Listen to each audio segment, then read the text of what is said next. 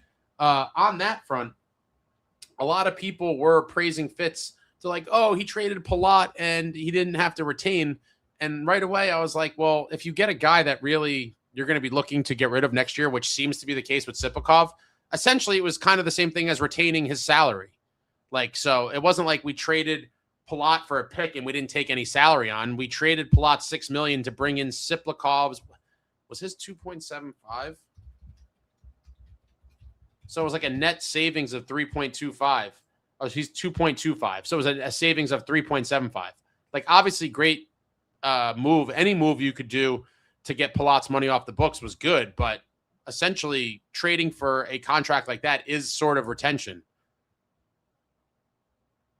Sook says we chanted fire Fitz. I was one of them. When did that happen? Glenn Riley, Sonny has some hard decisions to make. Who stays on the blue line? Who goes? Maybe he packages deals that bring in more scoring. We definitely would like to see some more scoring, especially a top six winger. Devil Heaven says Nason can't stay healthy. No way. I hope he does next year, but it was unfortunate with this whole knee thing. Sook, I just mean, how long does Sonny have until the fan base turns on him and determines he is not the answer? I don't know, but I feel like up until this season, I think that the public sentiment tide turned against Fitz when he so publicly whiffed on Quinn Hughes. But before that, I still think, despite all the things that happened before Quinn Hughes and all the several bad seasons we've had, there were people that were still defending him. And so in that regard, Sonny's leash is probably pretty damn long, I would say, because people weren't really killing Fitz until he missed out on Quinn. I feel like that was the proverbial straw that broke the camel's back in a lot of ways. People were like, oh, forget this. How did you blow that? And then people were finally fed up. But somehow they weren't fed up about him doing nothing of significance to help the team for the past two seasons. And he got a pass for that somehow. So I don't know. I think it would take a lot for people to publicly be fed up with Sonny. And I mean, he's new on the job and he has a lot to do. So people have to realize Rome wasn't built in a day. I don't think he's going to fix this team in one offseason. But hopefully he does enough to get them back to the playoffs and truly be competitive. The time to win is now.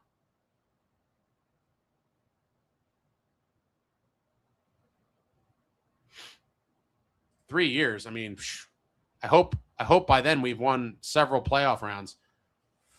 Bobby, a 19-year-old, just recorded 115 points and counting, and Jack hasn't broke 100 himself at 23. No Devil has broke 100. I'm hoping Jack breaks 100 next year. If Jack plays even 70 games, he'll be well over 100. I think next year is going to be quite a year for Jackie boy, and I'm looking forward to it. Devil having any serious chance for Quinn? I don't think so. At least not now. Put it this way. If Quinn doesn't sign the extension with the Wild this summer, then I will be way more optimistic that it could happen either in free agency or the Wild just trade him or look to trade him to the Devils before that. But I do think he's going to re-sign there in the summer. I hope I'm wrong. I hope I am wrong. JP says Matthews has to be looking for greener pastures after getting booed in Toronto after the Olympics. I just think after the Olympics, both him and Brady are in similar scenarios where the fan base and the media, I don't know. I do think there's a little bit of an anti-American sentiment, and there was like some political crap mixed in there and blah, blah, blah. But I do think that one or both of them will eventually be on the move. I don't know if it would be this summer, but I don't think either one of those guys retire with the team they're playing with right now. I believe they both move on at some point. Matthew E., when you Google Sonny Mehta, it comes up with a scientist and professional poker player. He's a man of many talents. Many, many talents. SJ says, depends on how active Sonny is. If he does a Fitz, which is nothing, heads will turn quickly. I don't think that's going to be an option for him. He knows what occurred prior to him getting here with Fitz. He, I'm sure, is very well aware of the disappointment of the fan base and the players in the locker room, and he's going to make moves. He is going to make moves. Carcane's, yes, I am still live. We have a very active chat here. Shout out to everybody for coming out. Imagine he's like Fitz with the no trade clauses and sucking. No, I can't imagine. I can never imagine anyone else doing that. Matty Ice, I tried to start a Fire Fitzy chant back in December versus the Ducks. Everyone looked at me like I had 3 heads. That's what I would expect. I wouldn't be surprised if there was many people around you that had no idea who Fitz even was. Metalander, we almost have to keep Keefe. He's the only one that could quickly get Sonny up to speed on the current roster. Well, I don't know that that's necessarily a reason to keep him, but I do think Keefe gives us the best chance to win for next season, as I do not think there's any clear-cut upgrade available for him on the market. With that being said, I won't be devastated if Keefe is fired, but I would be a little disappointed because the main culprit of the past few seasons of failure, in my opinion, was Fitz. They removed him. The players have publicly taken some ownership in that as well, and I do think Keefe has never had a true fair shot with this group, and I do think he could be the guy. Shout out to Devil Heaven. Souk, new GMs hire new coaches right away all the time. Metalander says Keefe stays. I hope you're right. I hope you're right.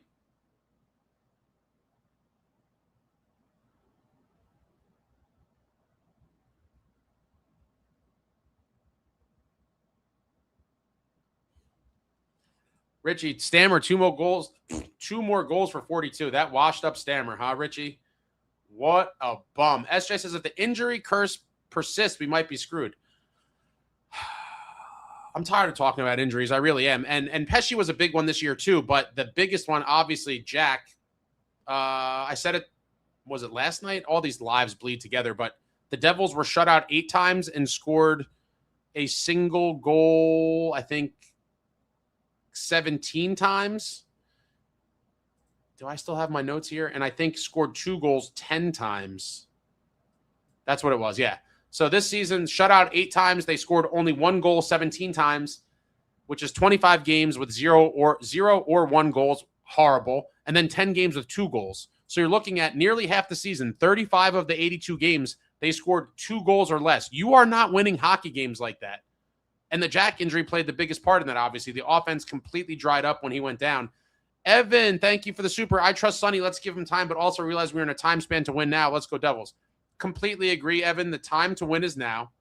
Hopefully, Sonny maneuvers according to that mantra. The time to win is right now.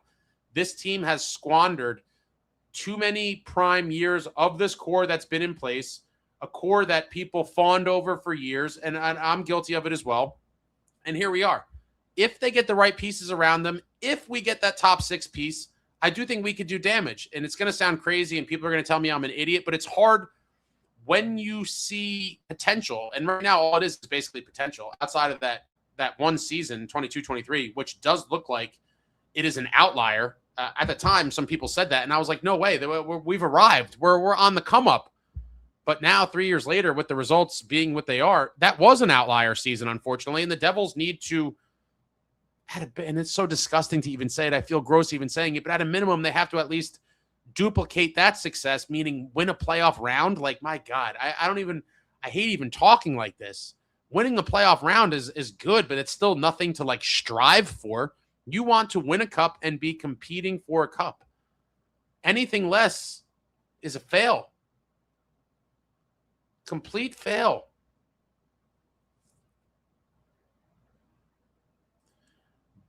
B.A. Bram says, I've been saying it. Austin Matthews is going to be a Devil, going to be a huge package, so be prepared to give Heischer Nemitz plus, but AM and Hughes would be dirty.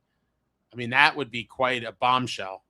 I would be jacked if we got Austin Matthews, I'm not going to lie. And I think, him and Jackie Boy, the American heroes, could be a lethal duo. That certainly would be a shakeup. Rendich says the options to replace Keefe this year are not that desirable. I agree. I think Keefe should be here for next year. I really do. People that want to scapegoat him, I think it's disgusting. Look at what's gone on. Stammer at 36 with 42 goals. The old man. Devil Evans says Kiefer. Joe Mama, Keefe is a good fit with the roster the way it is right now. Devil Heaven, I think Jack's presser will keep Kiefer alone. I don't know about that, but I do think behind closed doors, when Sonny Mehta, starts probing around and doing his little investigation research into everything New Jersey Devils in this organization, I'm sure he's going to be poking around, looking to get as much info as he can from everyone there. I do think he'll probably get mostly favorable things about Sheldon Keefe. Brandon T, what's up? Seen the news and just got home. We probably got the best thing available on the market. That's certainly, I think, kind of a sentiment shared by many. Brandon T, I don't know much about Sonny. Does he have a sack to make a trade? Well, he was the assistant GM, so we don't really know, but he's been with Florida when they made some real ballsy trades, including that Matthew Tkachuk one. And I think he at least had some involvement in a lot of these other moves. Vecna, I'm so happy Fitz is gone. That makes a lot of us.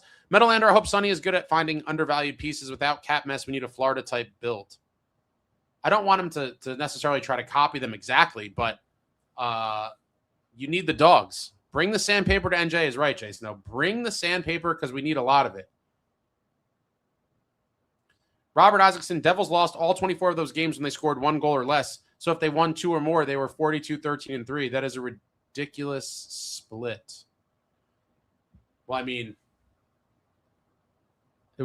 I believe it was 25 games. Shut out 8 times and a single goal 17 times. But you're talking about what? If we pitch shutouts in those games? I mean, anytime you score 1 goal or 0, it's pretty much a guaranteed loss in today's NHL. Chase, no, at a minimum, we know Sonny knows what a cup contender looks like. And that is hopeful in and of itself. He was involved in building a back-to-back cup champ, and you saw what they look like. I mean, as fans, if many people could watch the games and see some of the elements of Florida, I'm sure a very high IQ individual like Sonny Mehta realizes it as well. And I am going to get his poker book. I'm excited to read that.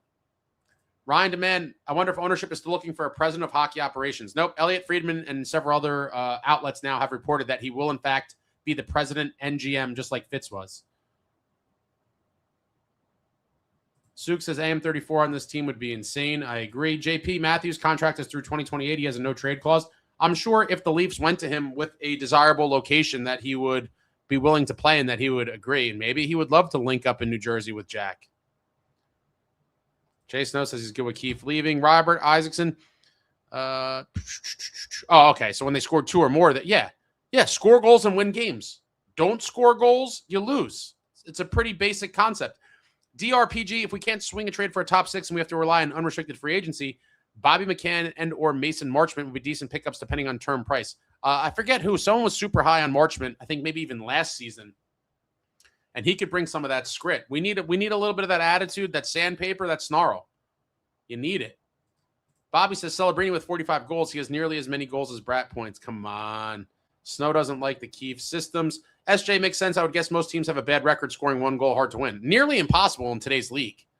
I mean, if you're scoring a single goal, the odds of pitching a shutout, good luck. Brandon says, I kind of feel bad about Sonny joining this dumpster fire. Where does he start? Well, you better start digging in soon. A lot of moves to be made. I believe he's going to start with, like I said, investigating everything and anything and everything about this team and trying to figure out what exactly has gone on and how does he go about fixing it. Devil Heaven 77, been away a while. I don't shine shoes no more. Renditch, it would never happen, but a Jack Hughes and Austin Matthews power play 1 would be insane. Oh, yeah, it really would. Ryan says we need a president of hockey ops. GM and Poho can't be the same person like it was with Fitz. Well, here we are. Same situation. Hopefully he does much better. Suk says Keefe's system is not exactly meant for the way this team was built. Not his fault, but he needs to tamper with it a bit if they want any success under him. A lot of people were speculating he changed some things at some point after the Olympics, and that led to the team playing a little bit better. And I got to go back. I don't think anyone asked Keefe about that specifically at the end of season interview. I'd be curious. I got to go back and rewatch. It was just so much. It was like 2 hours of interviews. But I am sure if he is brought back next season, he will certainly look at a bunch of different things and figure out the best course of action for next season. Ryan says, Sonny is way better than Fitz. Ryan Demand, what if Austin Matthews comes to New Jersey? We have a parade if he comes. Gleason, back in the day, I was advocating for signing Mason Marchment instead of Palat in his championship pedigree. Yeah, the plot deal didn't really work out too well, did it? Jay Snow, no one told the Devils hockey's a goal-scoring contest. Suk, plot was a panic acquisition. Nothing was stopping that. Yeah, that was after supposedly we were close to landing Johnny Gaudreau, and we got sniped by Columbus. It happens. This is a competitive world. GMs are trying to make it happen. You snooze, you lose.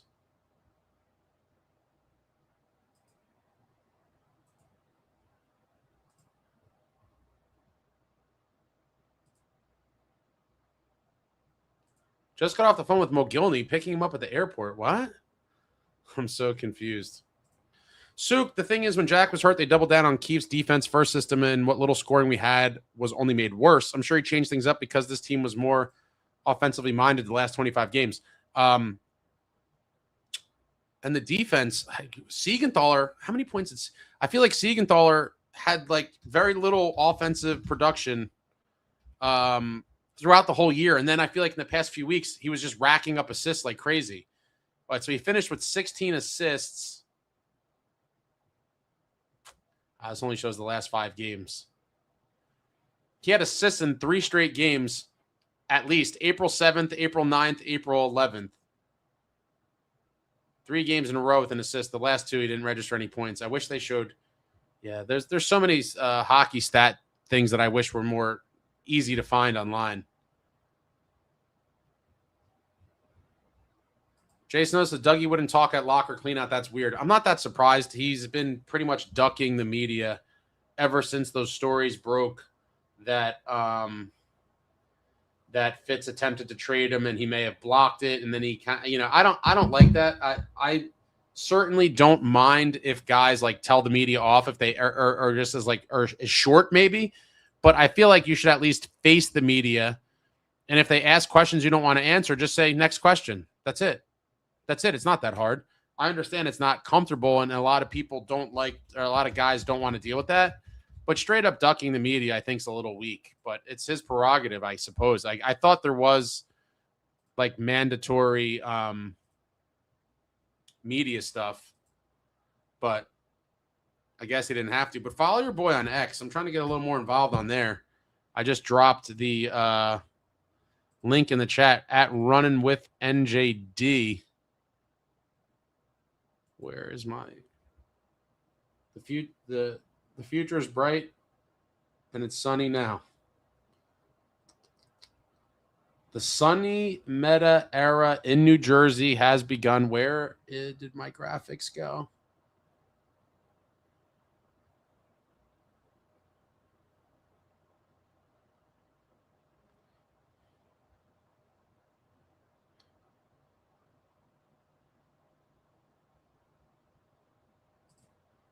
Oh, God.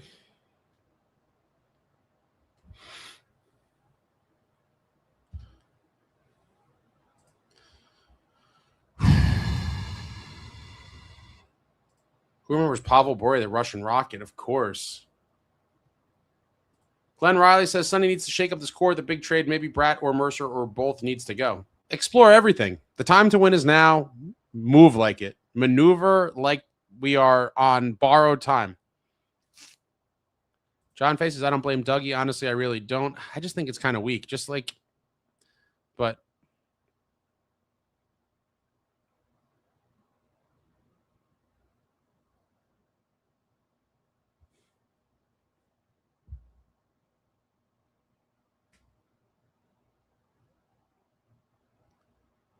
Robert says, Suk, that makes sense. When Jack went down with the injury to the Olympics, the team scored 2.15 goals per the games at the start of the season, and post-Olympics, they were scoring 3.4 goals per. Well, I think a part of that is the pressure was off. They knew they were toast. Maybe Keefe giving some more liberties in the scheme, and Jack Hughes just playing absolutely out of this world. Contributory factors to the offensive explosion.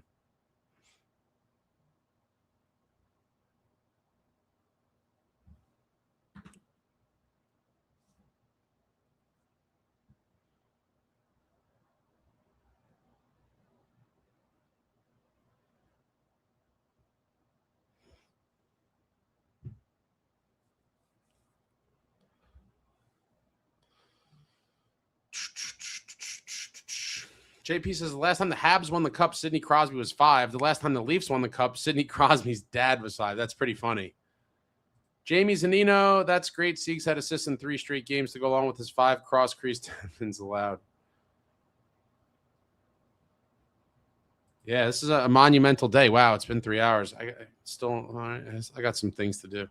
Brandon Bratt also kind of annoyed me with his interview, blaming the defense. I actually think he's part of the problem. I just think he was just wanted it over with.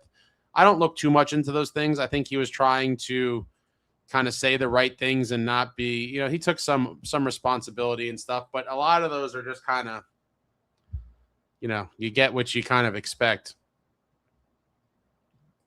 Suk, it's also not easy for a team to play a system. One way to start a season, switch to a more defensive system for a good while, and then go back to a more offensively focused system. Well, if he's still here, I'm very curious to see how they come out of the gates next year.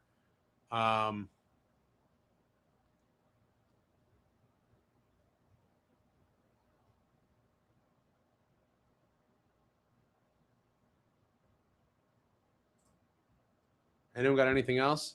It's almost that time. Closing time. I can't believe it, folks. We have a new GM. There's a new outlook. The Sunny era has begun in New Jersey, and we hope he absorbed so much knowledge from Bill Zito. So much knowledge. There should be a statue of Bill Zito outside the Panthers arena. There really should be. For what that man did. That Matthew Tkachuk trade, and Sonny probably played a part in it, but that Matthew Tkachuk trade literally changed the fortunes of a franchise. I don't know that I've ever seen a trade in hockey pay off such dividends and so immediately. I mean, it's crazy. It was immediate. 3 straight Cup finals, my God. And back-to-back Cup champs. Obviously, it's not only because of that, but that played a huge part in it. Matthew Tkachuk changed the identity and trajectory of the franchise. Yeah, it sucks. Ducks beat Nashville. My buddy just texted me about that too. JP says, seriously, we should be happy we're not fans of Toronto. But sadly, at least Toronto made the playoffs despite getting knocked out in the first round every time, or almost every time. I would take that over not making the playoffs. Official Sergey, would you bring Coleman back? Third line, maybe Burakovsky. I think they got to aim big. And I don't really like the retreads. Coleman, how old is Coleman now? He's got to be up there.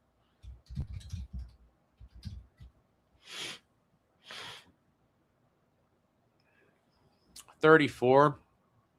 That's a win now age.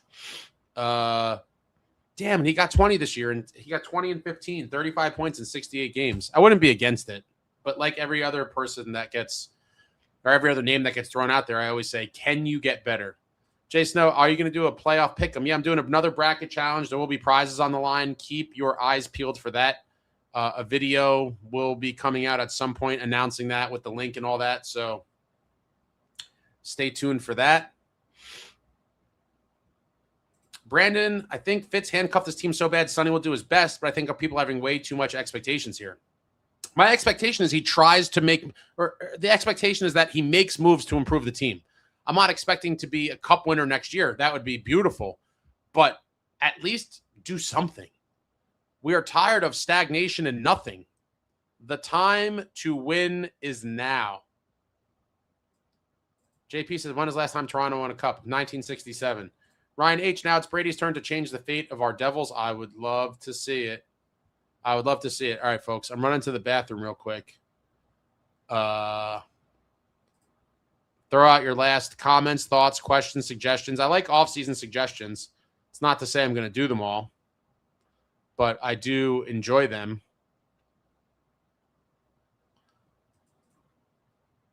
This was an interesting picture I saw. The core 4. All right, back in a minute, and we'll start winding down. Thoughts, comments, questions, suggestions, throw it out there, and we'll start winding down.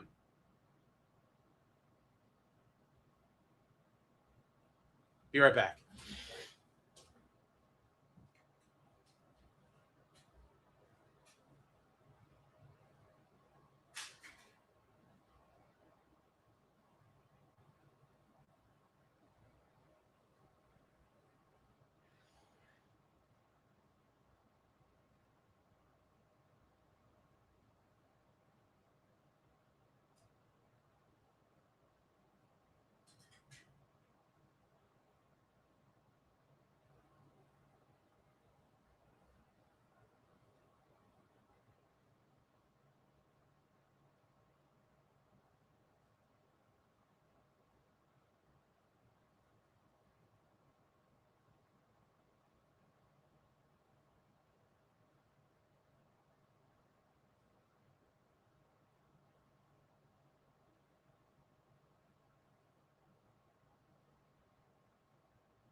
Oh, and we are back. And we are back. Some of you guys are ridiculous. The last time Toronto won a cup, a man wasn't on the moon yet. There's a famous line in the song. I'm going to do a trivia question right now, actually. Impromptu trivia question. The winner will receive. It's nothing crazy, but the winner will receive. The winner will receive a pair of the limited edition. This is so far, it's been a friends and family release, essentially. Can I get this in focus? You see on the one side, Running with the Devils, and you could get your very own. If you see that, this is so hard to get shit in focus on the camera. It's annoying. Can I get this with the lighting? The Future is Bright. Your very own pair of the Future is Bright glasses, so you could protect your retinas from this bright future, this sunny era. Trivia question is coming. And the trivia question is, based on Select the Boy's comment here, he said the last time Toronto won a cup, a man wasn't on the moon yet, which reminds me of a great song lyric. I'm looking for the song that I'm about to recite and the artist. First person to drop in the chat, the song and artist will receive their very own pair of the Future is Bright glasses to keep their eyes protected. On the topic of man on the moon, a band once said, space may be the final frontier, but it's made in a Hollywood basement. Name the artist and the song. The first person in the chat to correctly identify space may be the final frontier, but it's made in a Hollywood basement will be getting proper eye protection from the bright future, and will be getting the Future is Bright glasses. I'm shocked that no one got this yet.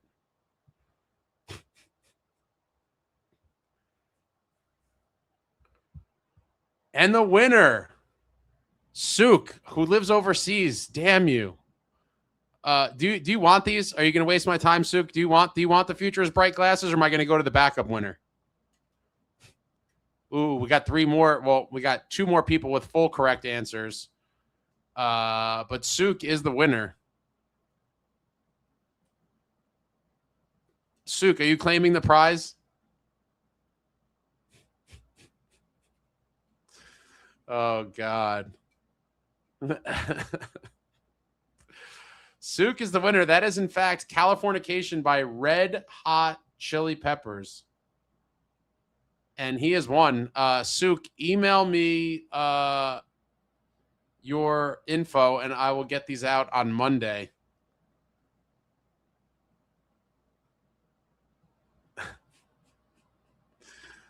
Man. What a night. The sunny era is here, folks. The sunny era is upon us. Yeah, the chat never fails. You guys make me laugh. Oh, God. You guys are funny. You're a funny group. All right, that's it, folks. It's late on a Thursday night, not Friday, as I incorrectly said before. I don't know why my mind went to Friday. I was just in like, oh, it's great. We got Sonny. We're taking a step in the right direction. Hopefully he overhauls this roster. But now we wait and see what's next for our beloved New Jersey Devils. Playoffs are about to kick off. Keep your eyes peeled. I will be doing a bunch of videos in the upcoming days and weeks. The video for the playoff bracket challenge will be coming out soon. So keep your eyes peeled for that. That's it, folks. Sonny Mehta, the 6th general manager in New Jersey Devils history, and hopefully he delivers. You guys are killing me. He delivers a truly bright season for next year. For next year, the time to win is now. We got to make some strides, and this roster needs a lot of help. And we'll see what he does. I have faith in this man. Hopefully, he brings some of that winning charm and juju from the Florida Panthers and brings it to the New Jersey Devils, because we need a lot of help and we need to win. The time to win is now. Hit that thumbs up on the way out. Obviously, if you haven't seen the Nico video, if you're interested in that, check that out. That went on the channel this afternoon. And that's it, friends. That is it. Optimistic times indeed. I have a lot of faith and a lot of hope for this offseason and for next season. Thank you all for watching. I love you all.